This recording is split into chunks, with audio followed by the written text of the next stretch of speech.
Empathy is a useless skill. Attempting to understand the perspective of other people provides you with absolutely no real benefit or tactical advantage. It's meaningless to humanize monsters, to recognize that their hideousness comes from a place of unbelievable pain. It's not like the byproduct of reducing another person's stress has the upside of alleviating your own frustrations. And you most assuredly cannot learn valuable skills from observing and understanding others. Empathy is trash garbage. Just don't. For the purposes of this video, we need to distinguish empathy from sympathy. Empathy is the ability to understand someone. Sympathy is the ability to care about someone. They are not mutually exclusive, but they can be. In general, I have an unlimited supply of empathy, but I dole out my sympathy very, very carefully. You can be an empathetic person and still maintain your peace. You just have to grow a pair and work out your boundaries. Problemista features Alejandro, a weird little wannabe toy maker with an alfalfa haircut, who finds himself enmeshed with Elizabeth, a narcissistic chaos demon who's trying to sell her cryogenically entombed husband's masterful egg paintings. Ali was on a worker's visa but got dropped by the cryolab for being a klutz. He dreams of working at Hasbro, but can only apply to their internship from within the US. He only has 30 days before his time runs out in the land of opportunity. There are a lot of hoops to jump through in the immigration process. You have to have a job that will sponsor you, and then there's thousands of dollars in lawyer and processing fees that you just magically have to come up with, all while keeping your head above water. Alejandro has plenty of reasons to be selfish and cruel, but he chooses kindness and empathy at every turn. Before he gets the boot from the cryo lab, Ali takes the time to read Bobby's journal and really get to understand the art behind the eggs. He's not facetious or insincere. Alejandro genuinely takes inspiration from Bobby's work. Sensing a kindred spirit, Elizabeth agrees to sponsor him if everything goes well with the paintings. In the meantime, in order to make ends meet, our dopey toy maker takes cash gigs from the almighty Craigslist. The pair decide to put on an exhibition of Bobby's 13 eggs, but there's a problem. Blue, egg on yellow satin, resides with Dahlia Park, Bobby's most prominent art student and one of his several side pieces. Back in the day, a vengeful and jealous Elizabeth wrote a scathing review of Dahlia's work. The only way to get the painting back is to give Dahlia a sincere apology. Alejandro masterfully captures the red-headed narcissist's self-centered voice and presents Dahlia with a letter that reconciles Elizabeth's pain from Bobby's affairs with the disproportionate retaliation of that career-ending review. Even if it is a massive lie, all parties come away satisfied. Dahlia gets a qualitative improvement in her psyche by getting some closure and releasing her anger. Elizabeth sees the return of Blue, egg on yellow satin, and Alejandro gets one step closer to sponsorship. For plot reasons, Ollie discovers that his account is overdrawn by like $400. The cash he deposited from his Craigslist side hustle was flagged as potentially fraudulent without his knowledge, so when he thought he had some sandwich money, each time Alejandro used his card, he added a $35 overdraft fee to his negative money. Despite his pain and frustration, despite getting his ass kicked by life, Alejandro reaches out to the banking support staff, recognizing that it must be hard to be a cog in a deeply dehumanizing system. All he wants is a little reciprocation and acknowledgement of these unscrupulous business practices. But the banker needs to keep her job. She shoots him down. A desperate victim of misfortune, Alejandro finally answers a Craigslist post he had ignored many times before. Cleaning boy. And as freaky as the ad seemed, the interaction itself is pretty chill. The guy goes down a consent-based line of questioning, and Ale mostly just has to adorably clean a window in his chonies. Well, that and be on the receiving end of fellatio. And though Alejandro's growing affection for the Kingster eventually meet rejection, for just an evening, our wannabe toy maker accepts this guy for who he really is. You're not freaking out. No. Elizabeth and Alejandro have an interesting relationship. You'd think that the Cornish incarnate of a Karen would completely beleaguer and abuse her assistant, which she does, but she's also very accepting of Ale's flaws. Our shuffling autistic kid is not skilled in the ways of putting up shelves, and he certainly doesn't know a damn thing about FileMaker Pro. Not that anyone does. And in a film where people straight up disregard Alejandro, Elizabeth actually listens to and implements his ideas. And that way, this show doesn't end with an ending, but with a to be continued. To be continued. I like that. Elizabeth is a lonely and misunderstood person. She's a selfish dickhead who is highly effective at using bullying to get her way, but most of her anger is derived from the chaos that is existing as herself. Basically, she never developed any useful coping mechanisms to deal with her hardcore ADHD. Alejandro clocks this immediately and finds ways to help Elizabeth untangle herself from the webs of her own making. The thing about Elizabeth is that if she feels like she is well and truly seen by someone, she reciprocates that visibility. She dismisses both Celeste, her former assistant, and Bingham, a friend's conscripted son, after they've moved on to better things. But with Ale, she comes across his notebook of unfun toys for kids and makes a point to praise his vision. The same thing happens with Bobby. He takes a genuine interest in her and graciously withstands her monumental flaws. In turn, Elizabeth champions his work and continues to love him despite his philanderous disposition. And though he is an empathic do-gooder, Elizabeth actually calls Alejandro out on his crap. Instead of choosing a career path that is heavily reliant on skilled immigrant labor, he goes after a job that is both niche and competitive. Ale likes and craves difficulty. Hell, he turned down a solid sponsorship opportunity from his lawyer in order to continue down the high-risk path of trying to get a visa through Elizabeth. And she never actually signs his papers. The pair successfully sell the eggs, and Elizabeth dips. With the money from the sales, she decides to follow her husband into a cryogenic tomb, merely leaving Alejandro with some words of wisdom. When they tell you you can only turn left or right, you let them know that you're going up. Always send the food back. Stand up for yourself. And remember, it's not just a matter of everything or nothing at all. It's everything or everything. Elizabeth mostly uses her powers of moving heaven and earth for selfish reasons, and though it pains Alejandro to watch her make a big scene, he gets to witness a master at work. After the pair first meet, they pop off to a cafe where Elizabeth brings out the biggest shit-eating grin from their waiter. They order goat cheese salads, but Alejandro is vegan and has requested his salad sin queso. Our protagonist is happy to take it on the chin when his order comes out wrong, but Elizabeth isn't having any of it. She elevates Ale's preference to an allergy and resumes torturing the waiter for a mistake he committed under duress. Alejandro, acutely aware of the growing hostility, distracts Elizabeth and successfully de-escalates a gnarly situation. Yes, Elizabeth is overreacting here, but the fact of the matter is, she is advocating for him. It's not gracious, it's not civil, and Alejandro ultimately has to expend emotional resources to defuse the situation, but it's not actually a crime against humanity to send food back. There are several times where Ale attempts to advocate for himself, but he fails miserably because he's not willing to go there to get what he wants. Successfully advocating for yourself is an important life skill that many highly empathetic people struggle with because putting your needs above others seems antithetical to the mission. Believe it or not, you also have a right to exist.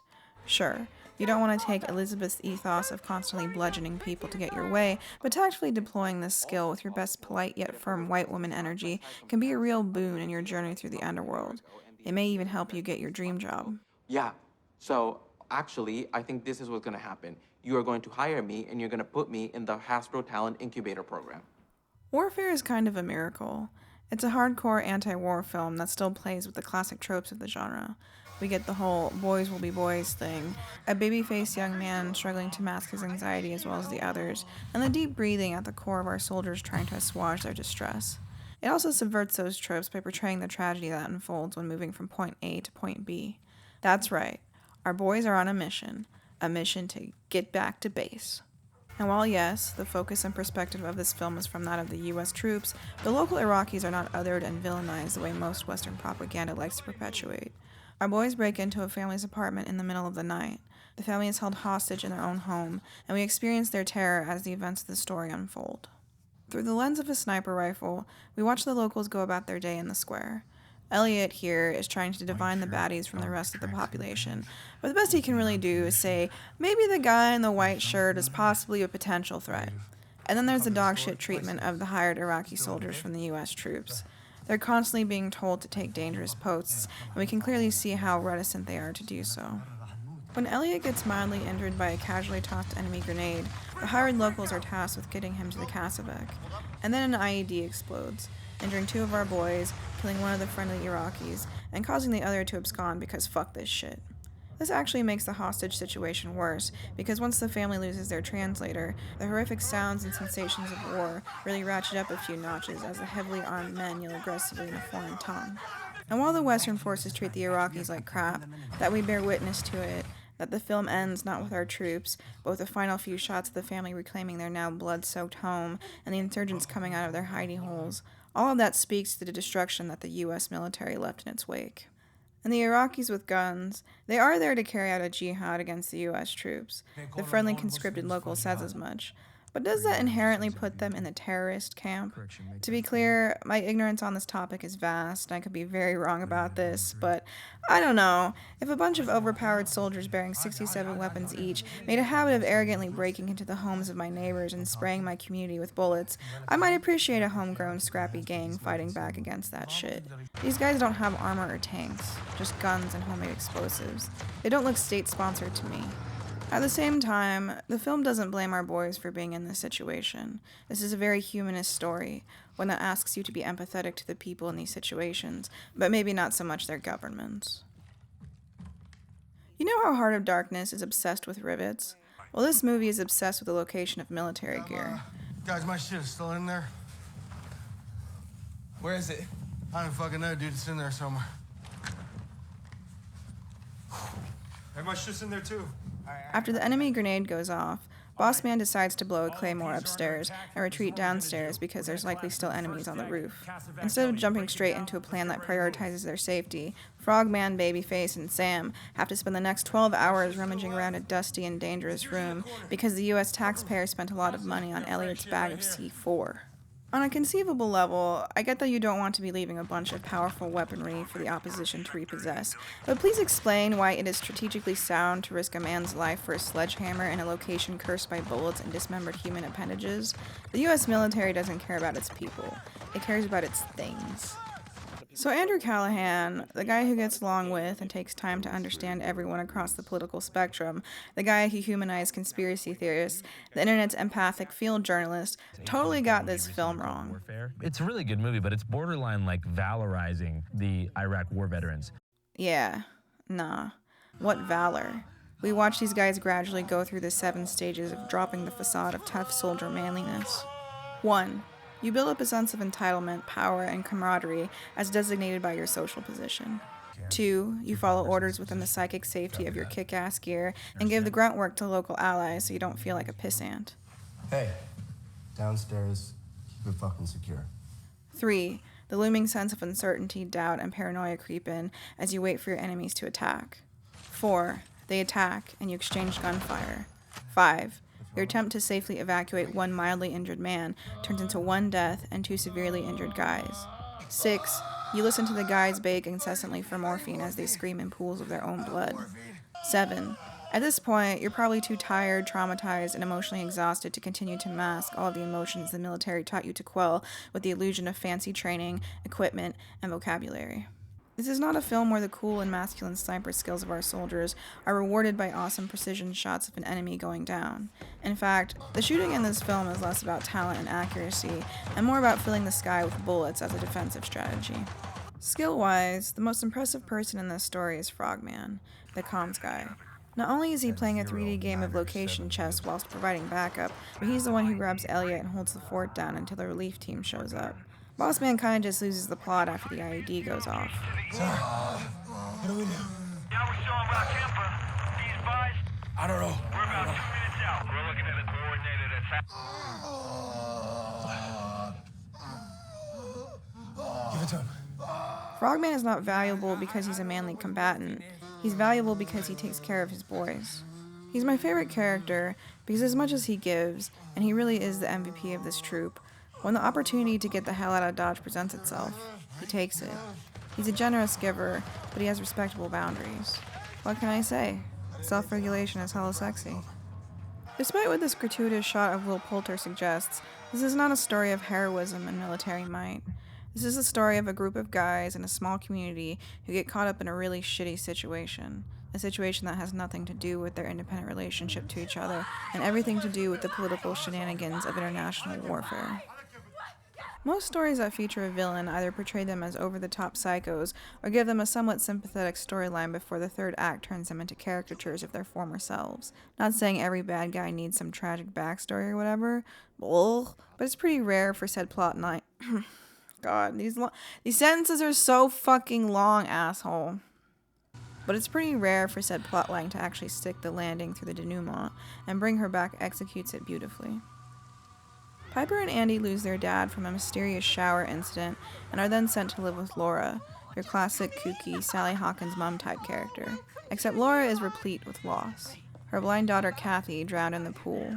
but she's overjoyed to have Piper around and pleased that Anthony or Andy or whatever is able to join them. Oh, and there's Ollie. He also lost his parents and has been mute ever since Kathy died. Laura uses Piper's partial-sightedness to her advantage. She can't see that Andy gets blocked out of the group selfie, and she can't observe the weird behaviors of the emaciated boy with a strange mark on his cheek. And it's not like Andy will speak up about it. He wants Piper to feel comfortable in their new home. What's he look like, Andy? Well, he's cute. He's smiling at you. It's actually a really bad habit of his, protecting his sister by presenting a safe world, a false world. One where the girls at the bus stop found her pedo joke funny, one where Ollie has curly ginger hair, one where their dad never beat the shit out of him. Laura picks up on this and uses it as a wedge to fracture their trust and drive them apart. She takes the time to love up Piper, picking up where she left off with her deceased daughter. Simultaneously, she turns the burners on to gaslight Andy. She weaponizes counselors speak against him. She tosses her self-made piss onto him in the middle of the night, making him believe he's experiencing some sort of psychophysiological stress. At the funeral, Laura uses her comforting motherly touch to creepily influence Andy to give his father a kiss for cultural reasons, something he vehemently does not want to do. But the thing that really earns Laura the Manipulator of the Year award is that she gives Piper a black eye and manages to contrive the situation to be Andy's fault. She engages his anger so that it sounds like he's committing more violence, and when Andy implores Piper to leave with him, invoking their sibling trust word grapefruit, she refuses, instead retreating to Laura's cradling arms. Watching Laura with Piper, you can see there's genuine warmth between them. Laura absolutely adores Piper and mothers her longingly. Of course, this love is meant for Kathy. Piper just happens to be the perfect stand-in. The girls are vision impaired, she's Kathy's height, and they both have long, dark hair. Even though Piper is not the true recipient of Laura's love, she is the receiver of its tangible manifestations, and so takes it at face value. And it's not like Andy doesn't deserve to be scrutinized by his sister. Throughout the story, the sanctity of grapefruit slowly loses its esteem, as the siblings tell each other white lies in an attempt to save face and, ironically, protect one another. The film doesn't question Andy's love and loyalty to Piper, but it does ask if making her feel safe is really what's best for her, as she puts it when asked about her lack of a cane. Don't want people treating me different. How do they treat you different? People start to baby me, so... And not for nothing, Andy is a pretty great kid. He sticks with Piper even though he's old enough to be emancipated, and he works on channeling his understandable anger into something positive, into getting stronger. And when he suspects that Ollie is being abused, he puts in a good faith effort to get to the bottom of it and help the kid out. The scene with Chekhov's knife set ends with Ollie permeating the culty circle enveloping the house. In a painful transition, his soul regains control of his body for a short stint before Laura comes home and turns him back into a zombie. Even though Andy never successfully ousts Laura, spoiler alert, she drowns him in a puddle after crashing into him with her car. By the end of the film, there's enough of Connor's presence, Connor, not Ollie, Laura renamed him after her nephew, there's enough of Connor's presence to break free from demonhood. Andy inadvertently showed him the way out. Laura is one of the most heinous characters ever brought to screen. She kidnaps a boy, turns him into a demon, and then starves him. She psychologically torments Andy and then does away with him. Bold move, by the way, taking out your protagonist before the final act. She kills her longtime co-worker in cold blood, and then, after exerting all this energy to make Piper feel loved and wanted, Laura attempts to drown her, all in the name of bringing her daughter back to life. When Andy tries to tell the social worker his story, she refutes his testimony by saying that Laura was one of the best counselors they've ever had. Yes, this is a statement about how status enables abuse, but it's also an indicator of who Laura was before Kathy died. The grief of losing her daughter was such an agony that she went from being a person who helped children to becoming someone who actively murdered and abused them as a means to an end. I'd give anything to hear call me Mum one more time. Just one more time. In order to bring her daughter back, Laura must mimic her death and have a demon zombie consume the old body to purge her soul into the new body. But Laura fails. She can't quite drown Piper, so there's no place for the soul to go. And Ollie was so overcome by hunger that he tore into Laura, as well as himself, and by the time he's scheduled to devour all of Kathy's body, he can't. He's full. And so, having sustained a fatal without treatment injury, Laura chooses to take what remains of her daughter's body and leave the mortal coil through a shallow, watery grave. So what do we do with this? Every shot of Laura handling Piper evokes the profound love she has for her daughter, but holy hell, she's willing to dismantle 4 lives in the hope, not certainty, of reclaiming 1. We could give her sympathy. Grief turned her into a monster, but she's still human, blah blah blah. No? Me neither. Maybe righteous anger is more your style. I mean, it tends to burn all your energy and make your life about one terrible thing, but hey, you do you. My preference is to go with pity. When you pity someone, they become sad, not threatening. You can empathize with their situation, but you don't have to become emotionally wrapped up in everything. Depose them with pity and move on with your life. And yeah, that's easier said than done, and no, it's not a particularly satisfying solution, but it is a path forward that doesn't lead to your kindness being massively exploited or the entirety of your faculties being consumed by rage.